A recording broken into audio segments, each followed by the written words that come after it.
नमस्कार। आज हम उपस्थित हैं राष्ट्रीय रिपब्लिकन पार्टी मिर्जा मेहताब जी के पास। हम बात करेंगे इनसे वक्फ बोर्ड पे। वक्फ बोर्ड का मामला आजकल पूरे हिंदुस्तान में गरमाया हुआ है, इस पे हम बात करेंगे। सर, क्या कहेंगे वक्फ बोर्ड पे?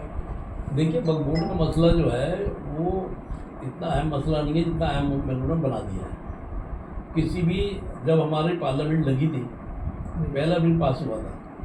पहला बिल जब पास हुआ था उसमें साफ ये लिखा था कि किसी भी मजहबी इदारे में सरकार का इंटरफियर नहीं होगा। अगर मस्जिद किसी हिंदू की ज़मीन पे बनी हुई है, अगर मंदिर किसी मुसलमान की जगह पे बना हुआ है, अगर गुरुद्वारा किसी हिंदू की जगह पे बना हुआ है, उसको छोड़ा नहीं जाएगा, इसको ऐसे रखा जाएगा। लेकिन ये अब उसमें संविधान में भी इंटरफियर करना है, तो ये मैंने कहा सर, ये सरकार में आज़ादी के 70-75 साल हमारे हो गए। अभी सरकार को क्या वो जरूरत पड़ गई कि वक्फ बोर्ड में इसमें संशोधन की जरूरत पड़ गई? सरकार कोई काम नहीं कर पा रही ना जी भाई। चर्चा हमें करनी चाहिए, हमारी ज़मीनों की सुरक्षा कैसे हो, जी हमारी मिलिट्री के पास नए हथियार नए टैक्सी कैसे आए। आज हमारा मिलिट्री का जवान कह रहा है कि हमारे हथियारों में जंग लग गए। तो सरकार चर्चा हमें करनी चाहिए कि महंगाई कैसे कम हो, बेरोजगारी कैसे कम हो, बिजनेस हमारा कैसे बढ़े। चर्चा तो इस पर होनी चाहिए। कि सरकार सर की कोई खास मजहब को ही क्यों निशाना कर रही है? अब इसमें इनको फायदा हो रही हो। कहीं वोटों की राजनीति न हो इसकी, ऐसा तो नहीं है? नहीं, ऐसी बात नहीं है। देखिए, मुसलमान तो इस देश में 20% है। जी मेरा मानना 80% वोट जो है वह बीजेपी के खिलाफ है।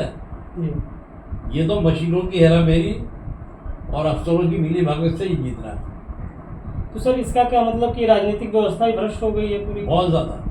इसमें कैसे क्या सुधार लिया जा सकता है? सुधार तो ये ऊपर कोई भगवान किसी को भेजेगा, वो जब भी सुधार होगा। अच्छा, ऐसे नियम नज़दीक कोई?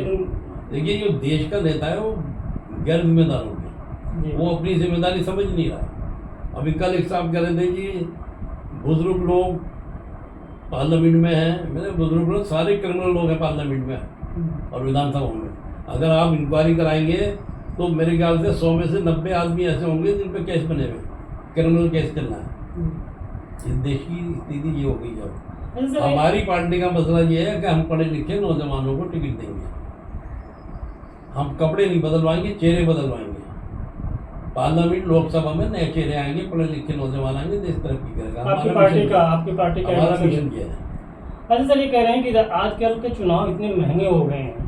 जैसे आपने अभी जिक्र कर रहे थे कि मैं एक चुनाव क्षेत्र में कम से कम 150 करोड़ रुपया आते हैं। और वो बढ़ जाते हैं, इधर से उधर बढ़ जाते हैं। किसी को एमएलए के पास, एसडीएम के पास, ठेकेदार के पास बढ़ जाते हैं, और जो काम होना होता है वो नहीं होता है। तो ये क्या सारे राजनीतिक व्यवस्था भ्रष्टाचार की जो राजनीतिक व्यवस्था है जहाँ नहीं रही चली गई, चली गई है सर। तो इसमें कैसे सुधार लाया जा सकता है? ये भगवान ही कुछ करेंगे इसका। राजनीतिक पार्टियां को कोई उभर के नहीं आना चाहिए, क्योंकि जनता मजबूर है। जनता मजबूर है, वो उनके वादे को लुभावने वादे में आ जाती है, वोट देती है, और फिर बाद में उठागा महसूस करती है। देखिए, ऐसा है, ये जब से मोदी सरकार आई है जी, मनमोहन सिंह जी जब तक रहे, जब तक भी सही रहा था। जब से मोदी सरकार आई है, इसने ना तो एक स्कूल बनाया, ना एक हॉस्पिटल बनाया। अब ये बताओ मुझे, पार्लियामेंट बनाने की 20,000 करोड़ बनाने की क्या जरूरत थी? पार्लियामेंट 20 साल और चला सकते थे हम। ये 20,000 करोड़ में 20 हॉस्पिटल बन सकती थी, इंडस्ट्रियाँ लग सकती थी। पटेल साहब की ऊंची मूर्ति बनाने से जवाहरलाल नेहरू का कद छोटा नहीं होगा। ये 7,000 की चाइना से मूर्ति बनवा ली। 7,000 करोड़ में कितने का? वैसे तो चाइना का बहुत विरोध करते हैं, चाइनीज मालों का बहुत विरोध करते हैं। विरोध करना है चाइना को तो पहली फुर्सत में काम बंद होना चाहिए, माल बंद होना चाहिए। हमारे छोटे छोटे कारखाने बेकार हो रहे हैं, बेरोजगारी बढ़ रही है। चाइना का माल बिक गया हर मार्केट में। सर, अभी चाइना के माल की बात कर रहे हैं आप, तो हमारे देश के जो छोटे छोटे व्यापारी हैं वो बहुत परेशान है। ऑनलाइन व्यापार, जो ऑनलाइन शॉपिंग चल रही है, ऑनलाइन से मंगा रहे हैं। तो हम अपनी गलियों के दुकानदारों से सामान खरीदते हैं। एक तो भाईचारा की व्यवस्था, हम जाते हैं, उनसे मिलते हैं, बात करते हैं। लेकिन आजकल लोग ऑनलाइन जो करते हैं, हमारा सामान जो, अरे इसमें ऑनलाइन में तो बहुत धांधलियाँ हो रही हैं जी। अभी मैंने एक सामान मंगवाया था, सामान दूसरा ला के दे दिया, और जिससे मैंने बुक कराया था उसका फोन आया, दूसरे दिन उसने सामान भेज दिया। मैंने कहा भाई ये तो अब कल आ गया हमारे पास।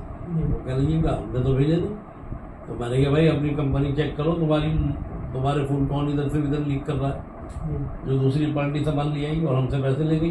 सरकार को ऑनलाइन पे कुछ विचार करना चाहिए सर इसकी व्यवस्था पे। देखिए सरकार को तो बहुत सारी चीज़ों पर विचार करना चाहिए जो नहीं कर रहा है।